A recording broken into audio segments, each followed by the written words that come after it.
awareness of an unjust situation.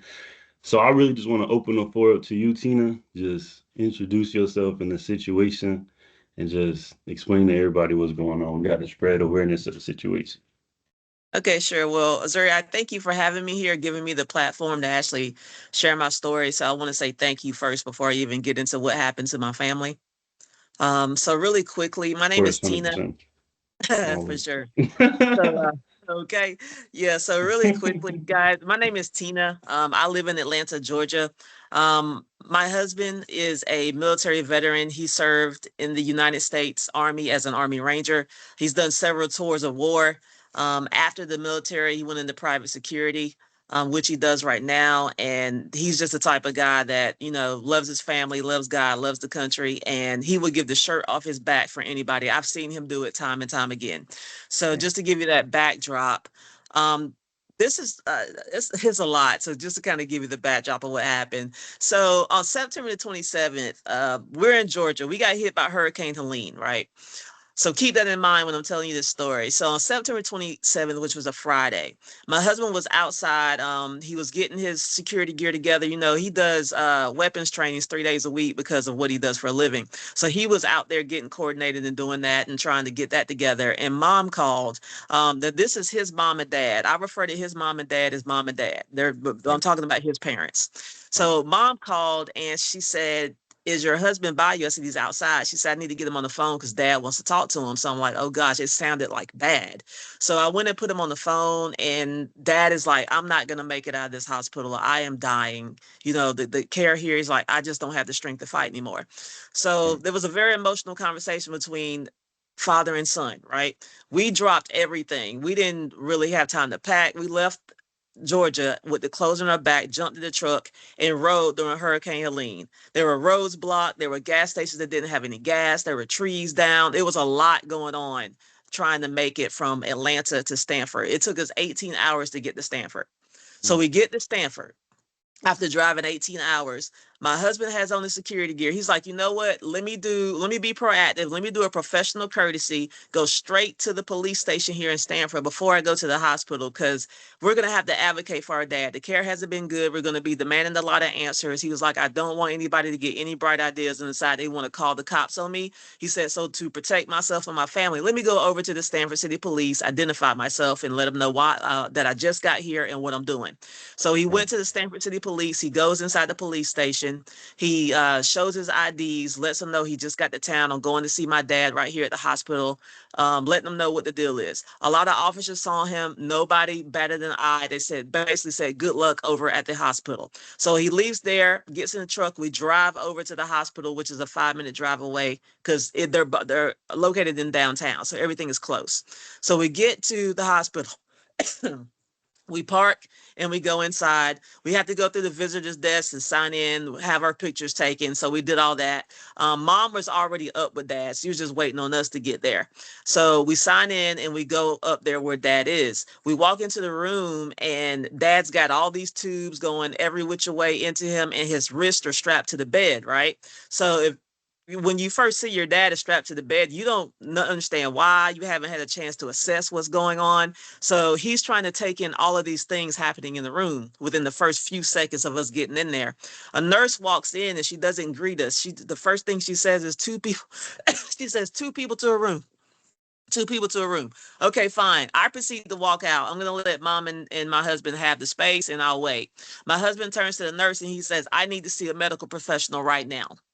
Okay, you could tell in the nurse's face she didn't like the way he asked for that medical professional. So she storms out of the room. So we're waiting, thinking she went to go get a doctor, or something. So we're waiting for that doctor to come back to the room. We turn around, there's two security guards at the door.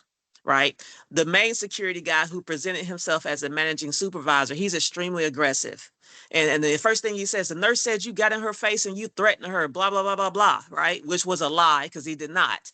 So we were telling the security guard over and over again, we're here to see our dad. We drove 18 hours. The care is not good. We feel like our dad is dying. And surely you can understand. We just want to see a doctor, understand what's going on in our doctor's care. We said the same thing over and over and over again. And I tell people when they go to the audio of my video, you can hear the audio where we consistently kept asking over and over again for a medical professional, and we were constantly denied that. Instead, we were met with lies from the nurse, aggression from the security guard. The security guard's aggression led to him calling the police, and the police came. Mind you, this is exactly what my husband was trying to avoid when he went to the police station first, right? But the fiasco ensued anyway.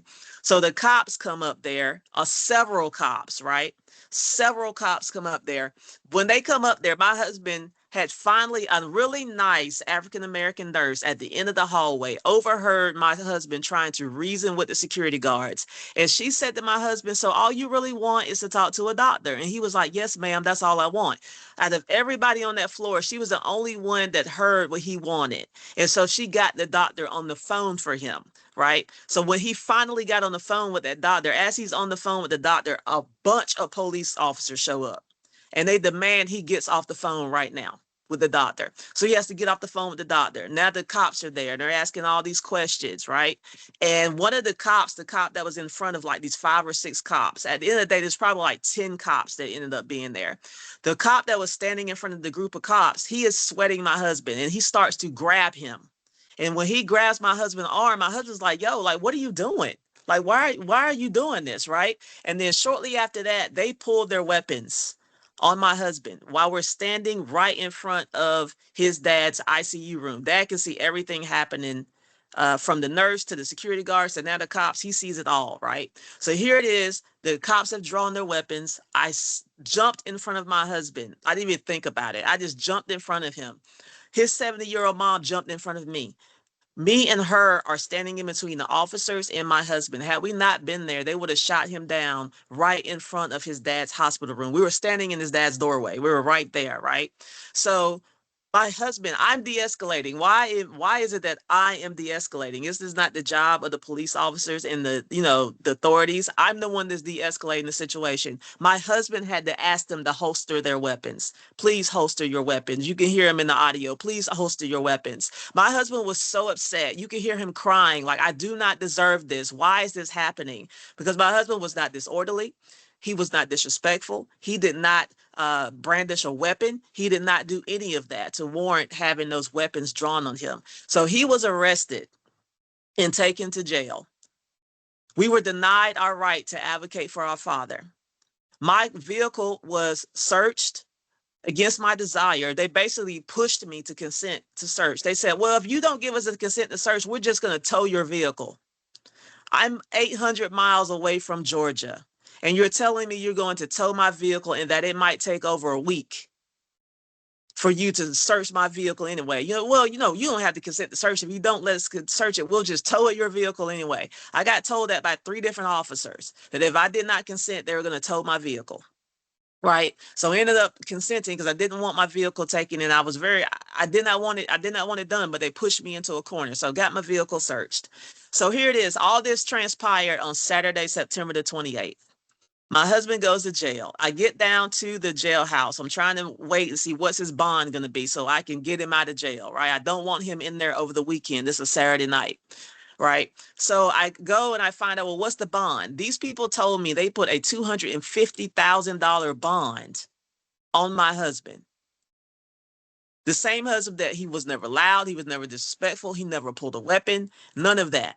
None of that transpired. They put this big bond on him. So now we're struggling because I'm not from Stanford. I'm from Georgia. I don't know anybody here. So I'm trying to figure out how the heck can I get my husband out? So luckily I found a bail bondsman that can do it for a small percentage. We can come up with the money, payment plan out the rest, and to get him out, right? So we get him out of jail Saturday night. My husband is so upset. Like he cried in the back seat on the way back to the house. That's how upset he was. He's like, I did not deserve all this. They treated me like a criminal. I came up here to try to advocate for my father, and I cannot believe all this happened, right? He's visibly upset in the back seat on the way back home that night. And he was so upset, he stayed in the room for the next day or two. He didn't even come out. And after that, didn't go back to the hospital, of course. He was like, you know what, I'm just not going to go back there. I'm sorry, I can't help. You and mom will just have to go back and forth to see dad at the hospital. I'll just stay here. They set his court date for October the 11th. During that time, we were prepared to try to find an attorney, someone that can represent him on October the 11th, right? But this is what happened. So Monday night, I spent the night at the hospital with Dad because Dad said overnight care is not good at this hospital. I said, don't worry about it, Dad. I'm going to stay the night with you. I stayed the night with Dad on Monday night and watched the nurses, paid attention to everything they were doing, or whatnot. He did have an incident there, which I won't go into, but it was an incident that should not have ensued, but it did. So what he was saying was true. It was good that I was there. So Tuesday morning rolls around. It's time for me to leave. I spent the night with Dad. The nurse is coming on duty. She's an awesome nurse, and Dad says he likes her. So I was like, if Dad likes her, that means she's cool, so I can go ahead and leave. So I leave the hospital Tuesday morning, run some errands, and I get back to the house, to Mom and Dad's house where my husband is. I hadn't slept a wink all night because I was too busy watching those nurses. So I finally get home and I say, you know what? I'm going to take a nap. Can I get 3 hours to go to sleep? I lay down, me and my husband going to take a nap. About 30 minutes later, I hear the loudest thing I've ever heard in my life. It sounded like it was coming through every hole in the house loudly. It said, "This is the Stanford City Police. We need everyone in insert your address to come outside right now. We have a warrant for the arrest of insert husband's name." My husband jumps up out of the bed. He's like, what the hell is that? He opens the window of the bedroom and he puts his hands out. He's like, this okay. I'm coming out. I'm coming out. Can I put on some clothes? And they're like, no, come out now. They sent four police cars, at least four that I could see. There might have been more on the main street, and a big ass SWAT tank with a guy standing over the top of it like he's going to blow his elderly parents' house away. Second arrest for the same incident, which I swear could be like double jeopardy. I was like, can you even do that? It doesn't even make sense that they even did that. So my husband goes outside. He's got on his socks, a pair of shorts. We're up north. It's cold outside. He's got on his socks, a pair of shorts, and his Army Ranger t-shirt. And he walks outside with just his socks on, right? And Mom is here. 70-year-old mom is here. She is visibly shaken. Like she is like crying on the stoop. Like, what is happening here? Like right now. And I actually got that on tape as well for anybody that wants to see that scene. It was crazy how they showed up to get him for something that I had just bailed him out for on Saturday night. So this time when they took him to jail, they told me I could not bond him out. He had to wait to see the judge the next day. So he spends the night in holding at the Stanford City Police Station. And frantically, now I have to find an attorney. I don't trust these people. I can't let my husband go in there unprotected by representation. I've got to frantically find an attorney. So the day before, he and I had spoken to two attorneys. One of them we were scheduled to have another sit down with that day. But once they came and picked them up, that pretty much scrapped all that. Now I got to find somebody. So I called the attorney that we spoken to yesterday, said, look, this is what's going on. I'm going to have to need your services. So we scrape up the money to get this attorney. The attorney goes to represent him at court the next day. He gets in court. The attorney says, well, he's already got a $250,000 bond on the first set of charges. Maybe we could signature bond this one out, no money, and he could just get out of here because we got this big bond over here anyway. It doesn't make sense. We get in here, doesn't go that way at all. The judge decides he wants to place a $100,000 bond on the second set of charges. Now my husband is up to $350,000 in bonds. Except on this second one, he says, you can't use a surety bond. You can't use a bail bondsman like we did on the first one. He says, you have to pay 30% of this bond cash to court. $30,000 cash to court is what they did for my husband. When we got in that courtroom, they tried to make it seem like my husband was enemy number one. Nobody even brought up the fact of why we were here. We were here to advocate for our father. We did not come here to cause a ruckus. We did everything we were supposed to do. My husband went to the police station, identified himself, said, hey, I'm in town, going to see my dad. He did that. Luckily, he did, right? Even though it still went to hell, but imagine had he not done that, what it would have been like. So he did that. We got to the hospital. We were not disorderly. We're just asking for an advocate. And when we got to the courtroom on that second set of charges, that judge act like my husband was enemy number one. Like he came up in there to cause a ruckus, right? Husband goes to jail. An hour away from Stanford, they got my husband in jail. I'm trying to figure out how in the hell can I come up with $30,000 to bail my husband out when he shouldn't even be in jail in the first place. When I bailed him out on the first set of charges, we were prepared to fight this in court. They played really nasty and sleazy when they arrested him again for the exact same incident. No new anything ensued after Saturday, and they rearrested him. So now he's an hour away at Bridgeport Correctional Facility, and he's in jail for maybe a week, and they start pushing these drugs on him, right? No basis for the drugs, right? It's like, why? It's like, I don't know if this is just what they do to everybody. He said they would go around with these cups with these pills in them, and they would want you to take them. And they would maybe tell you the pharmaceutical name of it, but they wouldn't tell you what it was for or why they were giving it to you. They just wanted you to take them. So he was declining all the drugs because my husband doesn't smoke, he doesn't drink, and he doesn't do drugs. In fact, we don't have any prescription medications in our cabinet at home. We're not on any medicines. And so he's like, I'm not taking it. I don't know what it is. You're not gonna, you're not gonna have me laid out, not able to protect myself in here. I'm not taking any drugs from you. So he kept declining the drugs. And what they did, they got mad with him because he was declining their drugs. So what they did was, once when he declined it one of the last times, they put him in solitary confinement because he declined the drugs. And they had him sleeping on a concrete block with a sheet, and it was cold. And he was like, can I get a blanket in here? And they did not give him a blanket. Instead of that, they shoved another cup of drugs in his face, as to say, if you want to get out of there, I guess you better take these drugs. So that's what was going on when he was at Bridgeport. As well, at Bridgeport, there is a psychiatrist there. Her name is Dr. Maxine Cartwright. If you look her up, she has 6 state board violations for the state of Connecticut. And when you dig into what they are, she has a history of drug and alcohol abuse and mental illness. She's had her medical license suspended. She's been on probation. She should not be practicing medicine. And I tell people this all the time. They put these types of doctors and nurses in the nursing homes and in the jails, because these are the 2 classes of people they know most people don't care about, the elderly and the inmates. So they put these doctors that should not be practicing medicine and these nurses that should not be practicing nurses into these facilities to treat the people that you care about. So you need to start looking up who the people are that's supposed to be in charge of the care for your loved ones, if they're in elderly homes or if they're in jails, because this is what is happening. So this woman wrote a referral for my husband saying that he had a mental illness, which he does not. He got transferred from that facility to a mental health correctional facility where he is at right now. And they were still trying to push the drugs, push the drugs, push the drugs. And they basically told him, look, eventually, if you stop, you keep on declining these drugs, basically, we're going to straitjacket you and inject these drugs into you. We're going to force you to take these drugs. Yeah. They put him before a medical panel this past Thursday. And they told him, this medical panel, he said, can I have any representation? They said, no, you cannot have anybody represent you at this panel. It's people on the panel that represent the jail, doctors and nurses. They're going to decide if you need, if you have a mental illness and if you need to take pharmaceutical drugs. If they deem that you need to be on drugs, that's it.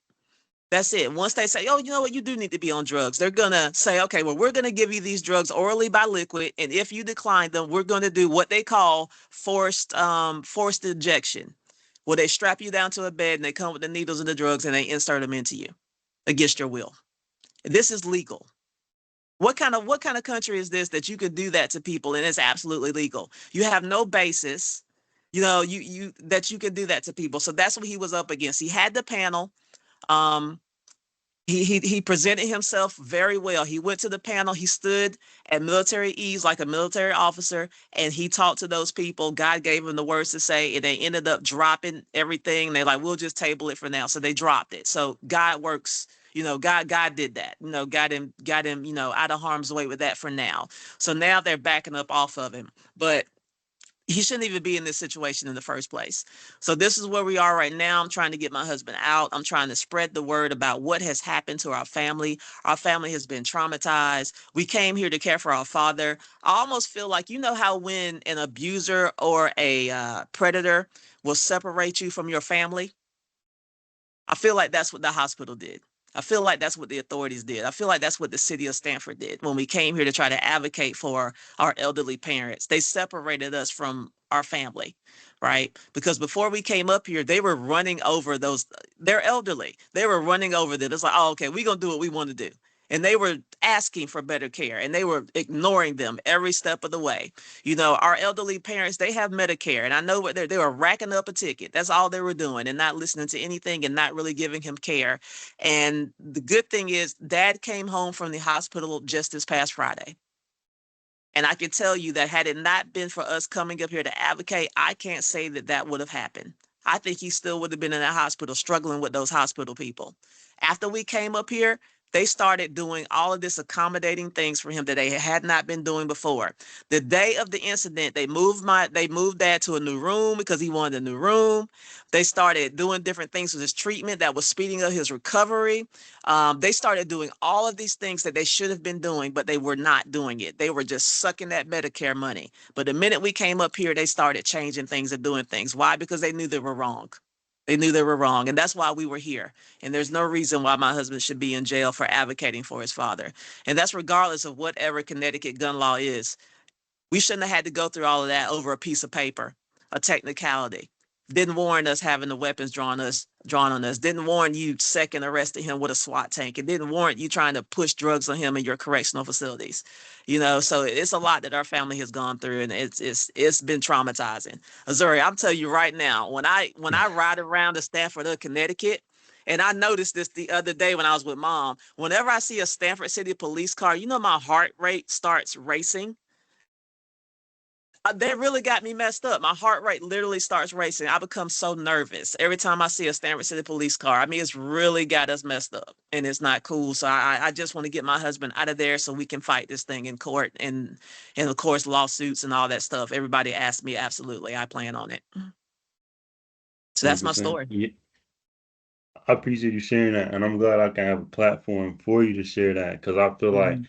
you spreading awareness on so many important topics that we kind of bat a blind eye to that's really going on in the real world that we kind of everybody think everything peaches and cream, rainbow and Yeah. sunshine, and this type of stuff going on in the background. So if we don't work together, spread the message, let people know what's really going on, it'll never stop. So that's what we're Hmm. here to do. And not only racism, discrimination, discrimination to like the penitentiary system and the medical system. I love that you highlighted that because I had a grandma that was in the medical system, filming in her last days, and they injecting her with Yeah. stuff like Yeah. certain people injecting her with stuff. They don't care about her Yeah. safety and stuff like that. The Yeah. needle's probably not clean, all that. And then how Yeah. you talked about forcing them with drugs. I'm a real spiritual person. I'm real big on you can't really this just being realistic, you can't really trust a lot of the systems. A lot of these Right. systems and paradigms were structured or built against us. So Hmm. even how like if you look at the hood, they call it the projects. It's called a project for a reason. Like we go, Right. okay, we're gonna put this here, it's all calculated. So the food that Yep. we eat, medical system, judicial system, justice system, all that. And then you got to think about even back in the day, they say the same badge the police wear, that's what the slave catchers used to wear. So you got to Mhm. think back in the history of the modern day judicial system, courts, and the jails is like modern day slavery. Yeah. So somebody like your husband that ain't doing nothing, trying to get help for his father, coming up here, he might have just been like me. I know because I got a deeper voice. I'm tall, 6'6", six Yep. seven, Yep. black. So right Yep. off bat, they intimidate. He don't even got to say nothing wrong. He don't got to do Right. nothing wrong, and they gonna Right. try to railroad him, torture him. That's what it sounds like. They trying to do inject him with some drugs. Yeah. Sound like they trying to torture Yeah. the man. So I appreciate you sharing that.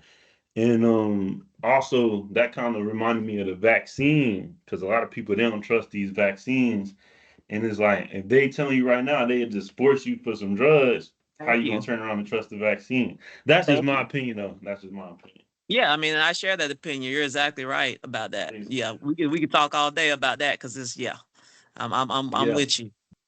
Right, and we can get deep into a lot of different topics, Mm-hmm. but the main thing is just spreading awareness. Like, look, because there's certain what they call sundown towns and all type of stuff. Because I used to live in Georgia too, and you could be in Alpharetta, and then you go 15, 20 minutes down, you in Forsyth County. Now you Yeah. somewhere that's a Yep. sundown town that Mm-hmm. 50 years ago didn't have no black people. They can't wait for you to come down there, railroad you, do that. So Yeah. yeah, I appreciate you sharing that.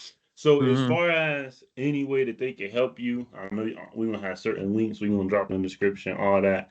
Any way they could support, reach out, just let everybody know that. Yeah, for sure. So if you want to help, I got a few ways you can help. I tell people one of the ways you can help if you have a following on social media. all of my videos, everything I've talked about relating to what has happened to my family, share it across all of your social media channels. I don't care if you feel like you shared it enough, continue to share and influence other people to share. I tell people, use the hashtag sharing is caring. Believe it or not, when people see that, it influences them to share. That's one way you can help. Another way you can help too, you can help by donating. I do have a GoFundMe page that will be dedicated to paying legal bills, getting my husband out of pre-trial confinement as well. You can go there. I don't care if it's only $5. My family thanks you. God bless you. I appreciate anything you can do.